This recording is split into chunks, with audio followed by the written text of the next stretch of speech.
أعوذ بالله من الشيطان الرجيم. بسم الله الرحمن الرحيم. ياسين والقرآن الحكيم إنك لمن المرسلين على صراط مستقيم تنزيل العزيز الرحيم لتنذر قوما ما أنذر آباؤهم فهم غافلون لقد حق القول على أكثرهم فهم لا يؤمنون إنا جعلنا في أعناقهم أغلالا فهي إلى الأذقان فهم مقمحون وجعلنا من بين أيديهم سدا ومن خلفهم سدا فأغشيناهم فهم لا يبصرون وسواء عليهم أنذرتهم أم لم تنذرهم لا يؤمنون إنما تنذر من اتبع الذكر وخشي الرحمن بالغيب فبشره بمغفرة وأجر كريم إنا نحن نحيي الموتى ونكتب ما قدموا وآثارهم وكل شيء أحصيناه في إمام مبين واضرب لهم مثلا أصحاب القرية إذ جاءها المرسلون إذا أرسلنا إليهم اثنين فكذبوهما فعززنا بثالث فقالوا إنا إليكم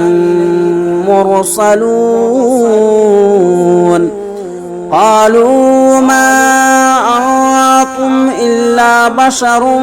مثلنا وما أرسل الرحمن من شيء إن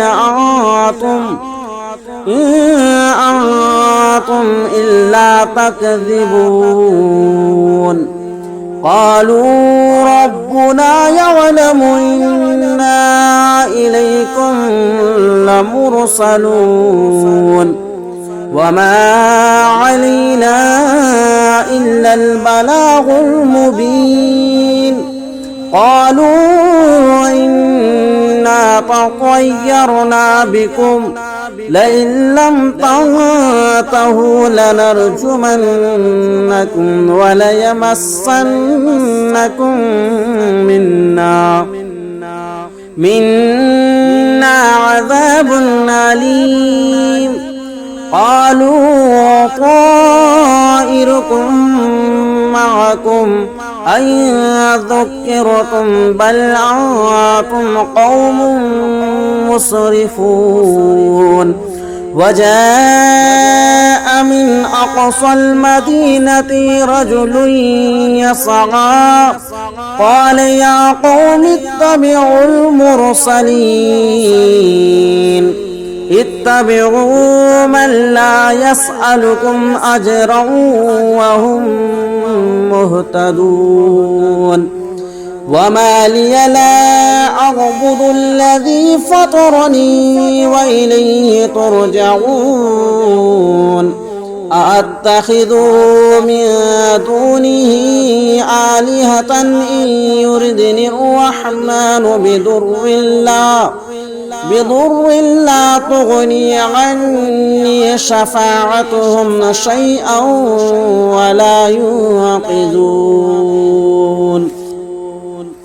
إني إذا لفي ضلال مبين إني آمنت آمنت بربكم فاسمعون قيل ادخل الجنة قال يا ليت قومي يعلمون بما غفر لي ربي وجعلني من المكرمين وما أرسلنا على قومه من بعده من جود من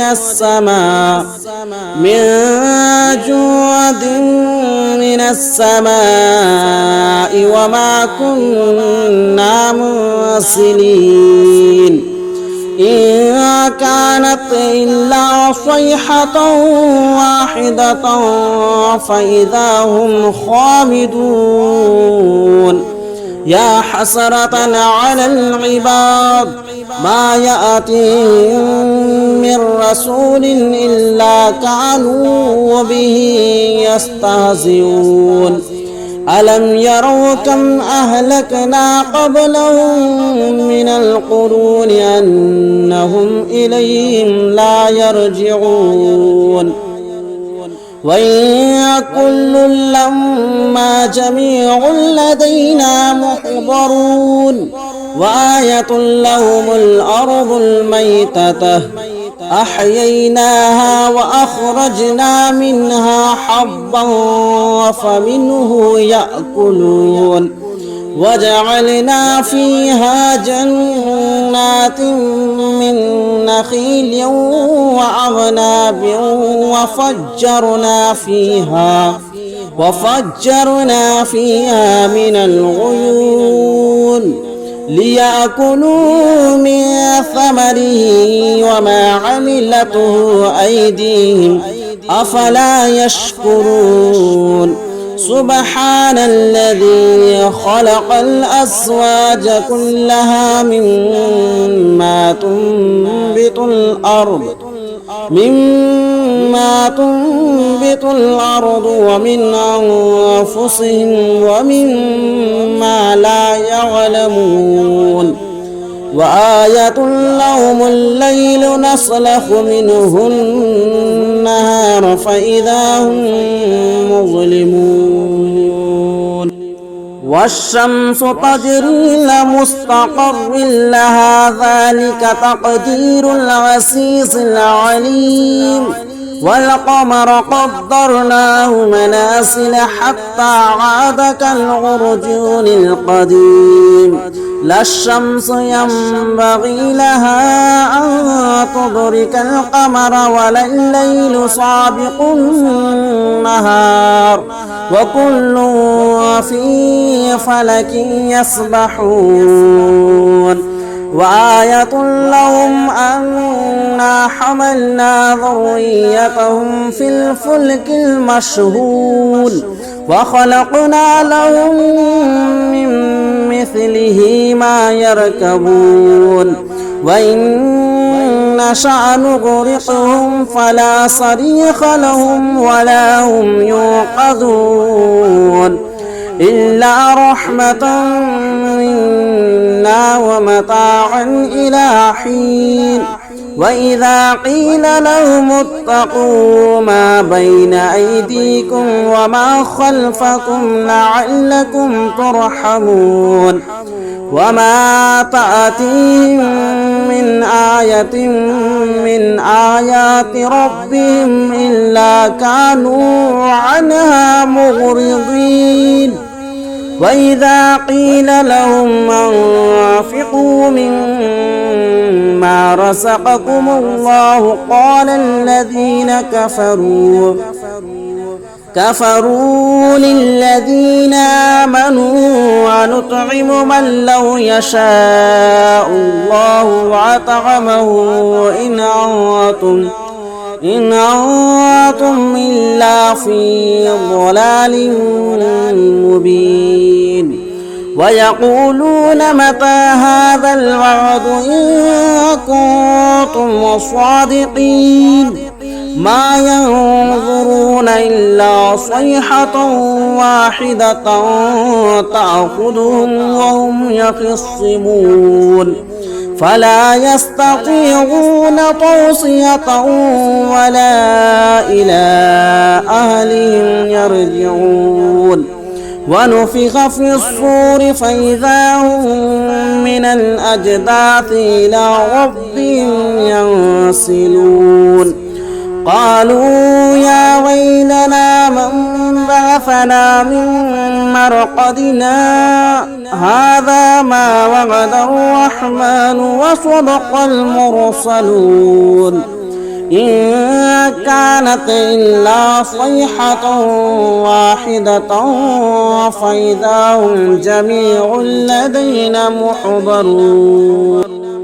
فإذا هم جميع لدينا محضرون فاليوم لا تظلم نفس شيئا ولا تجزون إلا ما كنتم تعملون إن أصحاب الجنة اليوم في شغل فاكهون هم وأزواجهم في ظلال على الأرائك متكئون لهم فيها فاكهة ولهم ما يدعون سلام قولا من رب رحيم وامتازوا اليوم أيها المجرمون ألم عهد إليكم يا بني آدم ألا تعبدوا الشيطان إنه لكم عدو مبين وأن اعبدوني هذا صراط مستقيم ولقد أضل منكم جبلا كثيرا أفلم تكونوا تعقلون هذه جهنم التي كنتم توعدون اصلوها اليوم بما كنتم تكفرون اليوم نختم على أفواههم وتكلمنا أيديهم وتشهد أرجلهم بما كانوا يكسبون ولو نشاء لطمسنا على أعينهم فاستبقوا الصراط فأنى يبصرون ولو نشاء لمسخناهم على مكانتهم فما استطاعوا مضيا ولا يرجعون ومن نعمره ننكسه في الخلق أفلا يعقلون وما علمناه الشعر وما ينبغي له إن هو إلا ذكر وقرآن مبين لينذر من كان حيا ويحق القول على الكافرين أولم يروا أنا خلقنا لهم مما عملت أيدينا أنعاما فهم لها مالكون وظللناها لهم فمنها ركوبهم ومنها يأكلون ولهم فيها منافع ومشارب أفلا يشكرون واتخذوا من دون الله آلهة لعلهم ينصرون لا يستطيعون نصرهم وهم لهم جند محضرون فلا يحزنك قولهم إنا نعلم ما يسرون وما يعلنون أولم ير الإنسان أنا خلقناه من نطفة فإذا هو نطفة فإذا هو خصيم مبين وضرب لنا مثلا ونسي خلقه قال من يحيي العظام وهي رميم قل يحييها الذي أنشأها أول مرة وهو بكل خلق عليم الذي جعل لكم من الشجر الأخضر نارا فإذا أنتم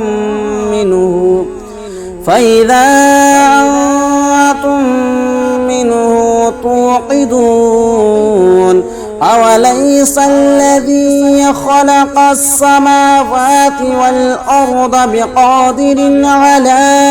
أن يخلق مثلهم بلى وهو الخلاق العليم إنما أمره إذا أراد شيئا أن يقول له كن فيكون فسبحان الذي بيده ملكوت كل شيء وإليه ترجعون بسم الله الرحمن الرحيم الرحمن علم القرآن خلق الإنسان علمه البيان الشمس والقمر بحسبان والنجم والشجر يسجدان والسماء رفعها ووضع الميزان ألا تطغوا في الميزان وأقيموا الوزن بالقسط ولا تخسروا الميزان والأرض وضعها للأنام فيها فاكهة والنخل ذات الأكمام والحب ذو العصف والريحان فبأي آلاء ربكما تكذبان خلق الإنسان من صلصال كالفخار وخلق الجن من مارج من نار فبأي آلاء ربكما تكذبان رب المشرقين ورب المغربين فبأي آلاء ربكما تكذبان مرج البحرين يلتقيان بينهما برزخ لا يبغيان فبأي آلاء ربكما تكذبان يخرج منهما اللؤلؤ والمرجان فبأي آلاء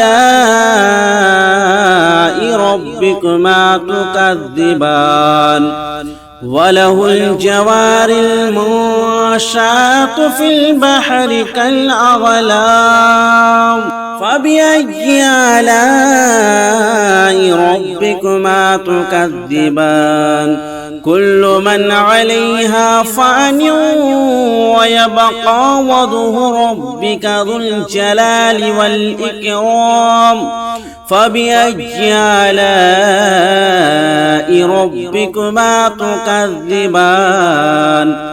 يسأله من في السماوات والأرض كل يوم هو في شان فبأي آلاء ربكما تكذبان سنفرغ لكم أيها الثقلان فبأي آلاء ربكما تكذبان يا معشر الجن والإنس إن استطعتم أن تنفذوا من أقطار السماوات والأرض فانفذوا لا تنفذون إلا بسلطان فبأي آلاء ربكما تكذبان يرسل عليكما شواظ من نار ونحاس فلا تنتصران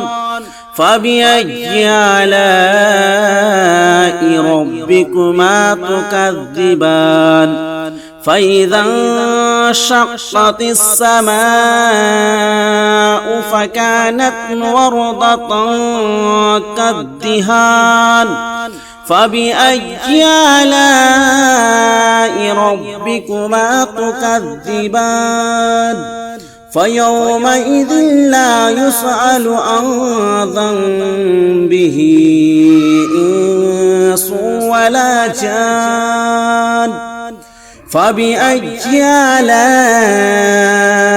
ربكما تكذبان يغرف المجرمون بسيماهم فيؤخذ بالنواصي والأقدام فبأي آلاء ربكما تكذبان هذه جهنم التي يكذب بها المجرمون يطوفون بينها وبين حميم آن فبأي آلاء ربكما تكذبان ولمن خاف مقام ربه جنتان فبأي آلاء ربكما تكذبان ذواتا أفنان فبأي آلاء ربكما تكذبان فيهما عينان تجريان فبأي آلاء ربكما تكذبان فيهما من كل فاكهة زوجان فبأي آلاء ربكما تكذبان متكئين على فرش بطائنها من استبرق وجنى الجنتين دان فبأي آلاء ربكما تكذبان فيهن قاصرات الطرف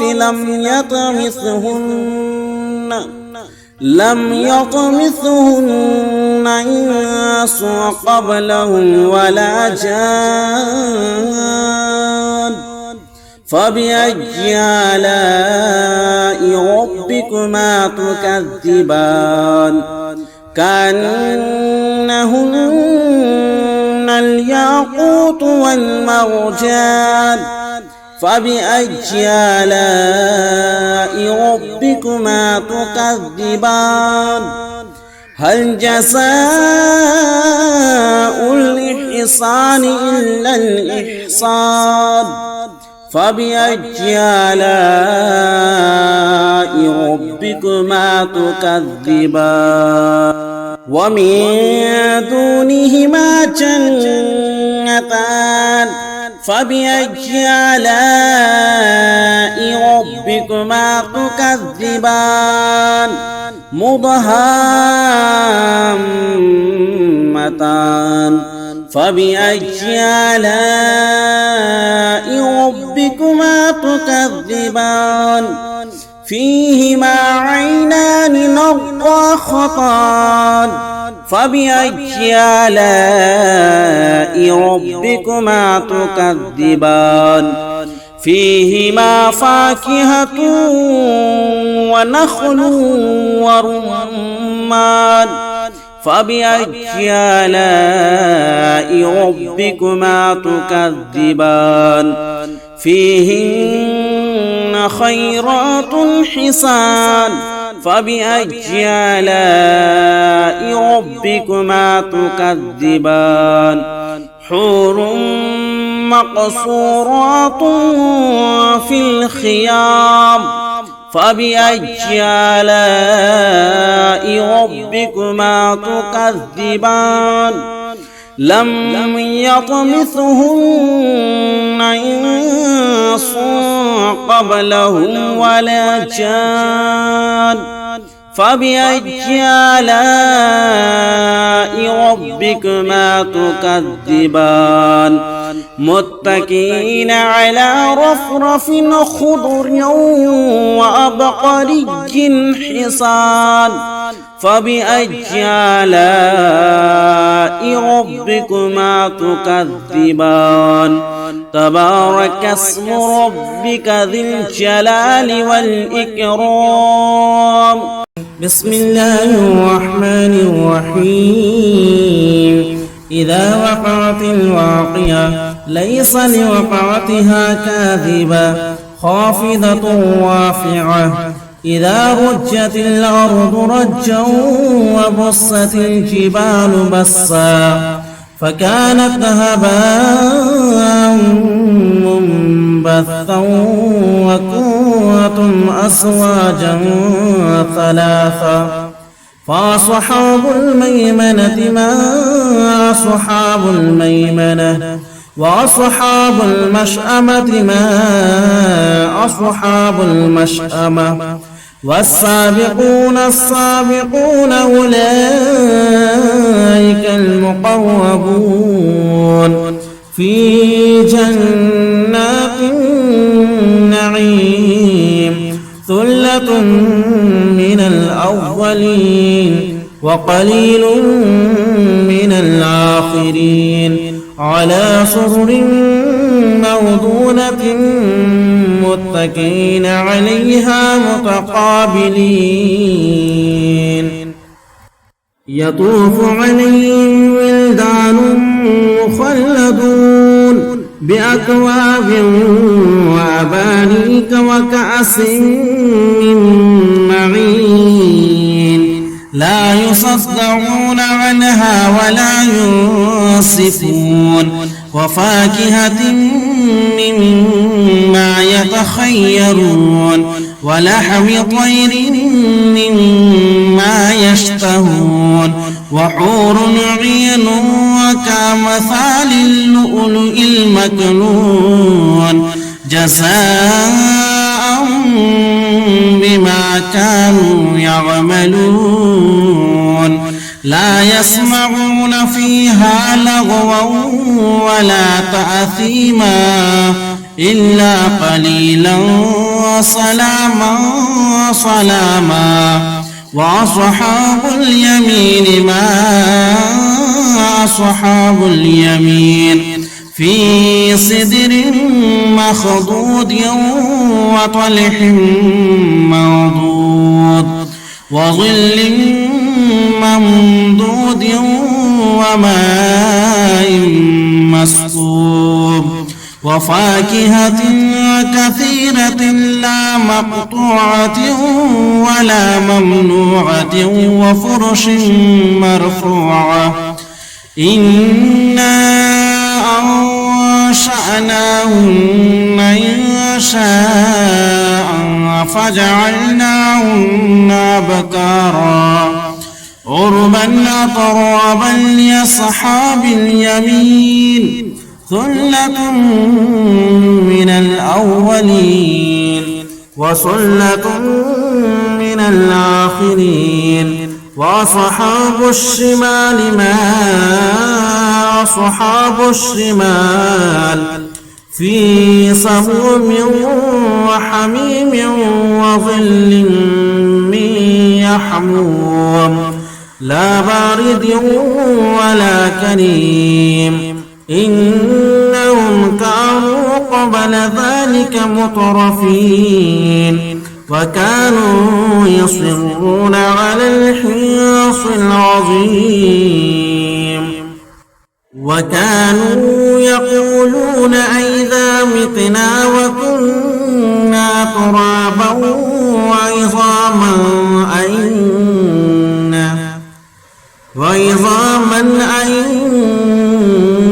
لمبعوثون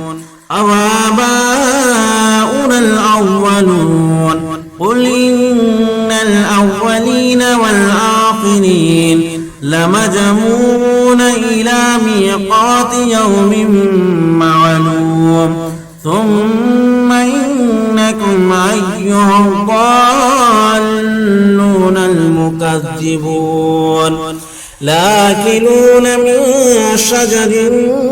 من زقوم فمالئون منها البطون فشاربون عليه من الحميم فشاربون شرب الهيم هذا نزلهم يوم الدين نحن خلقناكم فلولا تصدقون أفرأيتم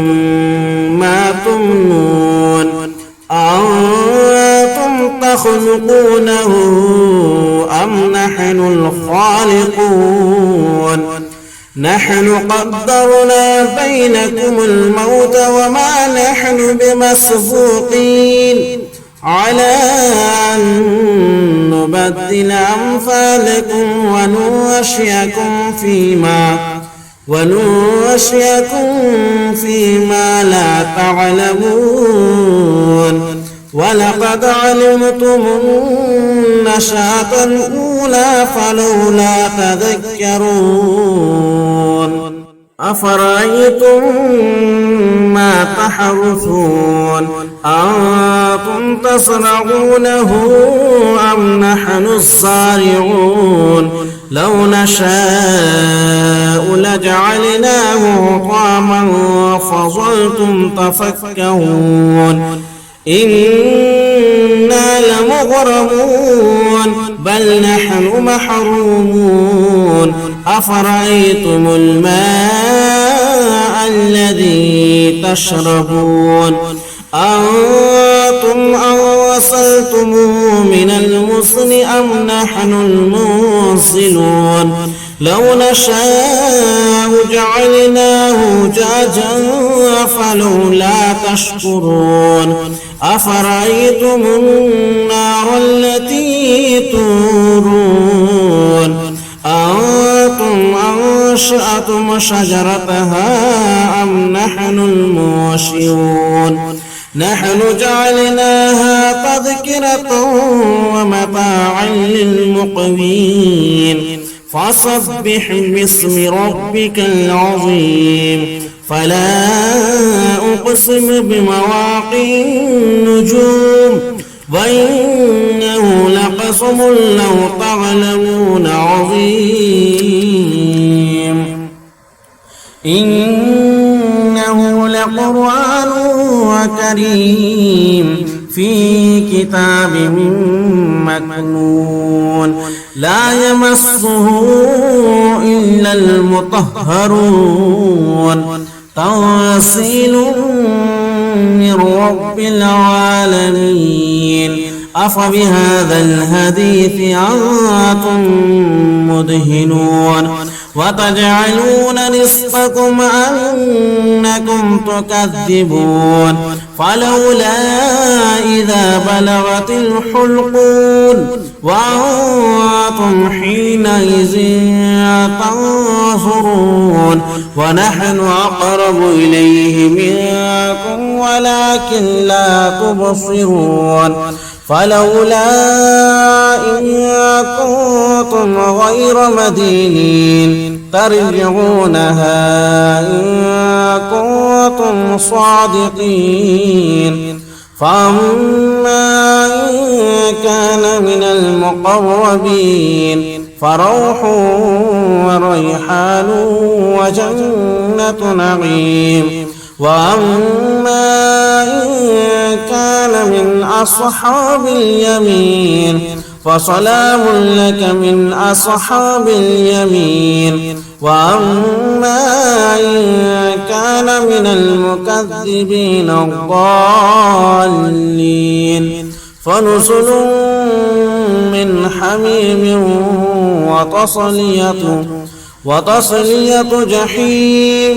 إن هذا لهو حق اليقين. فسبح باسم ربك العظيم.